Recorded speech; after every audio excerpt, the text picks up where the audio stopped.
Hello students, now we'll begin with the other story of the lesson 1.2, Who's the Greatest. On another occasion, Akbar was relaxing with some of his courtiers. A few of them thought this was a good opportunity to shower praise on the emperor and get some favors from him. They began to compete with each other in praising Akbar.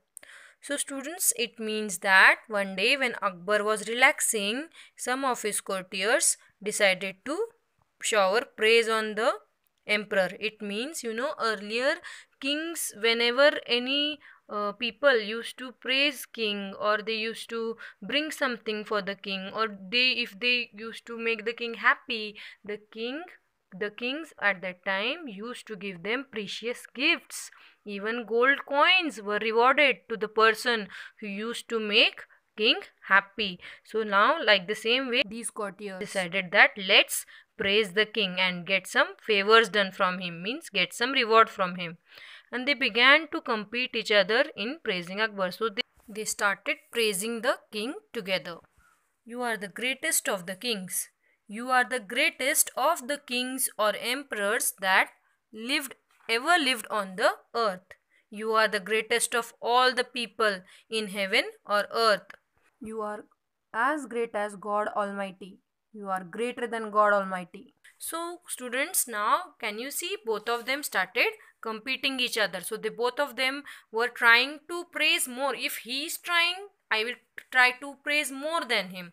Okay, so the first one said that you are the greatest king. To the emperor, what he said? You are the greatest of the kings, means from all the kings, you are the greatest.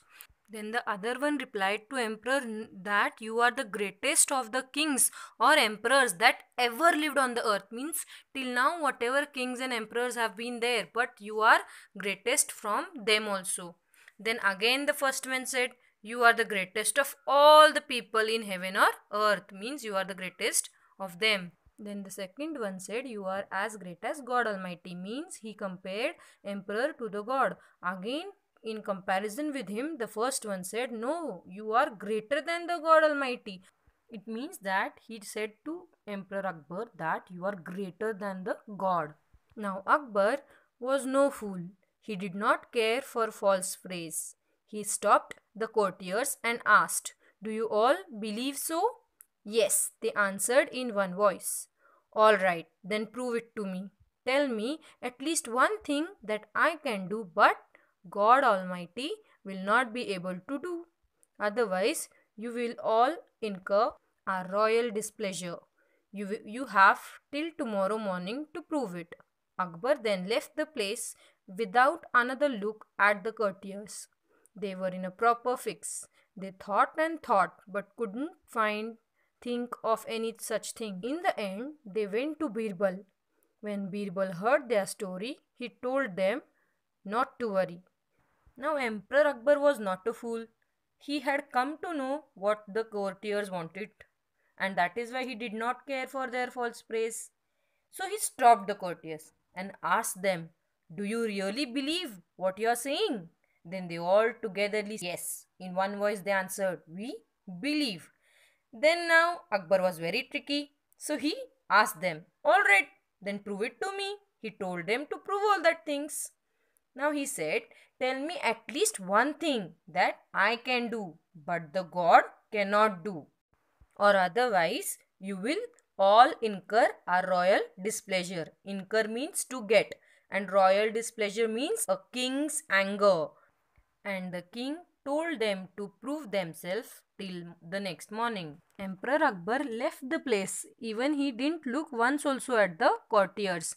Now the courtiers were in a very big problem. They thought and thought, but they could not decide now what to give answer to Akbar. At the end, they decided to go to Birbal. And when Birbal heard their story, he told them there is no need to worry. The next morning, the court was full. Everyone was curious to see what would happen next. Well, said the emperor, have you found a good answer to my question? Or are you ready to leave the court forever? Just then, Birbal stepped forward and bowed low. Please don't be angry with those who think you are the greatest. There's certainly at least one thing that you can do, but the God Almighty cannot. So, students, can you imagine? Now the court was full next morning, and everyone was very curious to know what would happen next, what the courtiers will answer to the Emperor Akbar. Then suddenly Emperor asked, "Have you found answer to my question? Or are you ready to leave the court forever?" Now everyone was very surprised. What will happen next? Now are the courtiers going to be thrown out of the court or what? Then suddenly Birbal came inside and he wished first of all to the emperor and then said, "Emperor Akbar, please don't be angry on those people who call you the greatest, because certainly there is one thing which you can do, but the God Almighty cannot." Akbar looked at Birbal thoughtfully. "And what is that one thing?" "When you want to punish someone, you can banish that person. You can throw him out of your kingdom. But God's kingdom extends everywhere. The Almighty cannot banish anyone from his kingdom." Akbar's face was lit up with a smile. "That was very clever, Birbal. While showing how I have an advantage, you have also shown that God is greater. I believe you."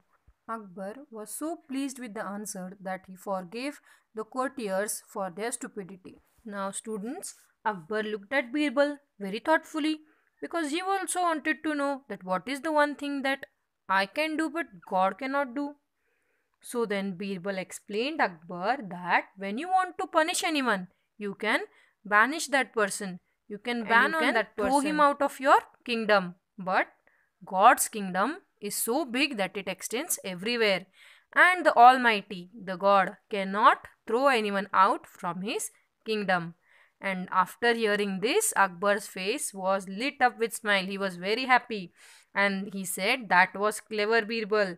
While showing that I have an advantage, you also showed that God is greater and I believe you." In this way, Birbal said two good things. First is that the God's emperor extends everywhere. His kingdom is very big.